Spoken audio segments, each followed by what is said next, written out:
बाब सिवम, पुरानी चाहत। रात की खामोशी में बैठा सुहेब रज़ा अपने कमरे की खिड़की से बाहर अंधेरे को घोर रहा था।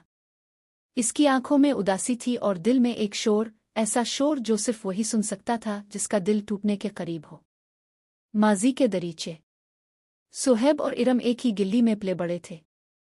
बचपन की छोटी छोटी लड़ाइयाँ, स्कूल जाना, छठी के बाद एक दूसरे के साथ खेलना, ये सब अब बस यादें थीं। सुहेब को अच्छी तरह याद था जब इरम ने पहली बार स्कूल में पहली पोजीशन हासिल की थी, वो कितनी खुश हुई थी। और वो छप कर इरम के लिए चॉकलेट ले आया था।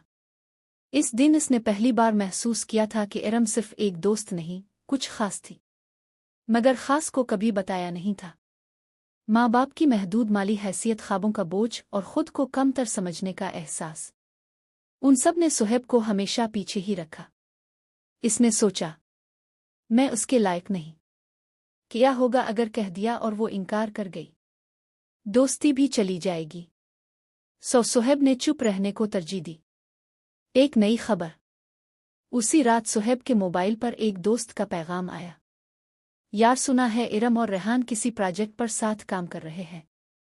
काफी क्लोज लगते हैं दोनों। दिल की धड़कन रुक सी गई। क्लोज?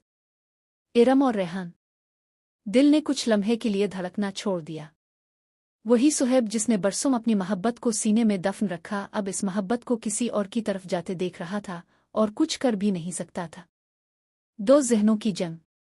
सुहेब का दिल चाहता कि वो इरम से बात करे, अपने दिल की बात बताए, लेकिन इसकी अक्ल कहती थी अब देर हो चुकी है, अब वो किसी और की हो चुकी है। मगर दिल तो दिल है, वो तो बस चाहता है, जिद करता है, तड़पता है। इसी वक्त वो फैसला करता है कि वो इरम से बात करेगा, एक आखिरी बार। दूसरी तरफ रेहान ने इरम को नए तालीमी प्रोजेक्ट के तहत एक वर्कशॉप में मदऊ किया था। इरम अब रेहान के साथ ज्यादा वक्त गुजारने लगी थी। इसकी नज़रों में एहतराम था, दिल में हल्की सी जुम्बिश, मगर वो मुकम्मल तौर पर रेहान के करीब आने से घबरा रही थी। वो जानती थी कि इन दोनों की दुनिया मुख्तलिफ है। रेहान एक रोज़ कहता है, इरम तुम बहुत ख़ास हो, तुम जैसी लड़कियां शाज़ व नादिर ही मिलती हैं। मुझे लगता है मैं तुम्हें पसंद करने लगा हूं।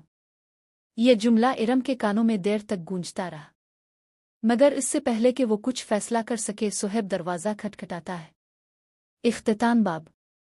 सुहेब इरम के सामने खड़ा था, आंखों में बरसों का बोझ, दिल में छपी चाहत और होंठों पर कपकपाती हिचकिचाहट। इरम, मुझे तुमसे कुछ कहना है, बरसों से, और अब मजीद चुप नहीं रहा जा सकता। क्या सुहेब अपनी मोहब्बत का इजहार कर पाएगा? क्या इरम उसके जज्बात को समझेगी? और रेहान, क्या वो ये सब बर्दाश्त कर पाएगा? आगे है कहानी का एक नया मोड़।